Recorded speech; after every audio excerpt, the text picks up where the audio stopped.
No Budget Sports starts right now. Hello and welcome to our new show, No Budget Sports. My name is Joey. My name is Luke. We call ourselves No Budget Sports because that is what this show is. This is a sports opinion show with the cheapest stuff you can find to allow yourself to make a sports opinion show. We have a cheap handheld camera on a 6-inch tripod, and our video editing is on free trial. Our credentials aren't any more impressive. I'm currently a math major. My friend Joey here is in sports management. We'll be talking about the MLB playoffs first. The Pirates eliminated the Reds last night in Pittsburgh 6-2, and the Rays face off against the Indians tonight in Cleveland. Who do you think will win the matchup? I like the Reds. The main reason I like them is they finished strong this season. They were struggling a little bit at the end of the season.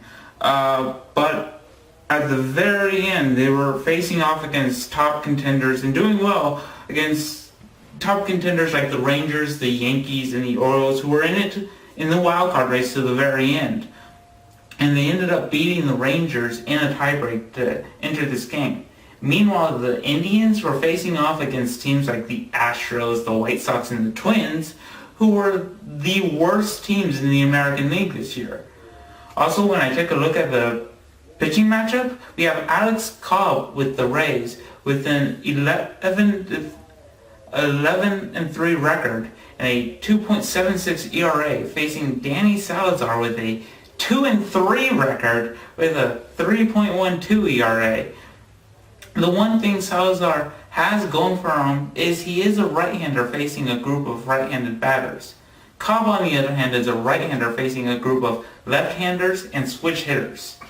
Personally, I think the game is going to go with the Indians because they are the home team tonight. And I think they're playing with a lot of confidence, too.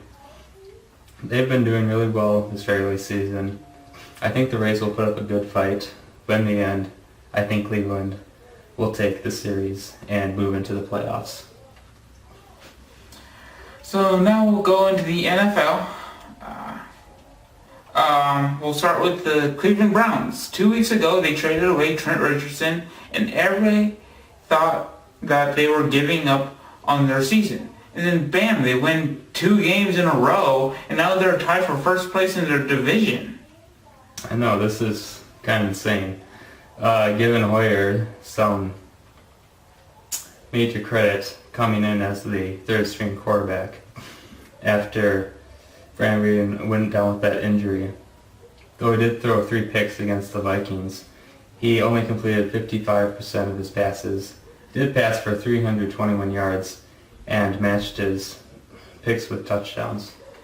He also appeared to learn a little bit from the Vikings game too in the matchup against Cincinnati Bengals, where he didn't throw the picks. He had 0 picks and had a better completion rating at a 65.8% completion. He did only have a total of 269 yards, but no interceptions. That's the big deal right there. They do face the Bills this week, who are 2-2.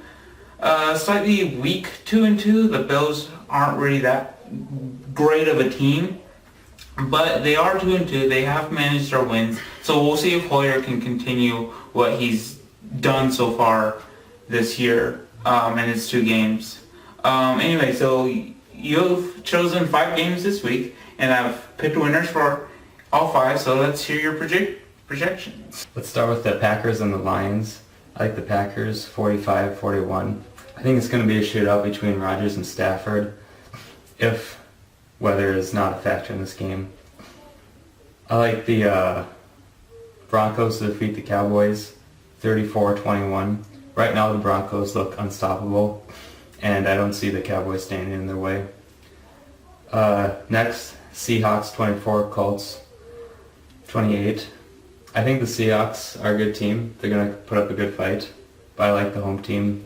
I'm going with the Colts. And next game, Ravens 17, Dolphins 27. The Dolphins did look bad last week, but I think they'll have a bounce back week against the Ravens. And then finally, Eagles and Giants. I'm going to take the Eagles 31, Giants 16. The Giants have pretty much become the joke of the league right now. They've only scored 7 points in the last 2 games. What do you think, Joey? Well, I agree with you on most of it. For the first one, the Packers, I have scoring only 38, Lions 28. I agree it's going to be a shootout, but 45-41, come on, give these defenses some credit. They are NFL defenses. Broncos 35, Cowboys 17. Peyton Manning has had 16 passing touchdowns so far this year. That's 4 touchdowns per game. If he continues this rate, which frankly I don't see him not continuing with this, he's going to break Tom Brady's season passing touchdown record by week 13. The one game I do disagree with you on is the Seahawks-Colts game. I see it going Seahawks 20, Colts 17. The Seahawks just find ways to win games, as was shown with them beating the Texans in overtime. The Texans controlled the majority of that game until the Seahawks finally decided to turn it on. Their offense will continue to struggle, but their defense helps them win games, and I think it's going to happen again this week. Dolphins 24, Ravens 14. The Ravens aren't the same team that they were last year. In fact, they aren't even the team that they were last year while Ray Lewis was hurt. The defense is not good right now, so they're not going to be winning too many games. And then the Eagles 27, the Giants 10. The Eagles will be coming in with their fast-paced offense that Chip Kelly is pretty much known for. And like you said, the Giants are the joke of the league. Frankly, they could be worse than Jacksonville at this point. 2 weeks ago, Jacksonville went up against the Seahawks, who arguably have the best defense in the league, and Jacksonville was able to score 17 against them. That same week, the Giants went up against the Carolina Panthers, who were 0-2 at that point, and didn't score a single point. Like, seriously, the Giants are so bad right now. It's like the two Manning brothers are on like completely opposite ends of the spectrum. So, on to hockey. Well, the NHL hockey got started last night. Wait, you mean there wasn't a lockout this year? Yeah, Gary Bettman was unable to kill the NHL this year, so we get hockey on time. Gary Bettman needs to be fired. During his time as NHL commissioner, he has been involved with 3 lockouts. 1 lockout for each time that the collective bargaining agreement has been needed to be negotiated. The 94-95 and last year's season both lost 36 games. And then there was the lost season that missed its entire season. We don't talk about that one.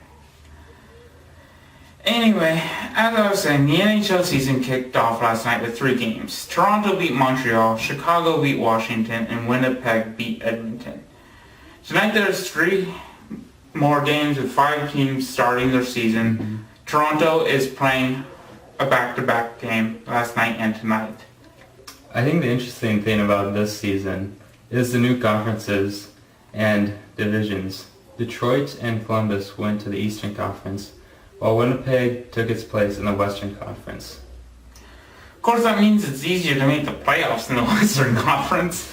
With 8 of the 14 teams making the playoffs in the Western Conference, while there's 16 teams in the Eastern Conference, makes it a little bit easier in the Western Conference to make the playoffs. The thing I do like about this, though, is it does allow for expansion teams to easily come into the league. There's already been talks about Seattle creating an expansion team. They can easily just jump right into the Western Conference and get rolling, and they don't need to do another conference matchup thing. Well, that's our show. Let us know what you think. Yeah, please like and subscribe and leave some topics for us to talk about in the future. And until next time, this has been No Budget Sports.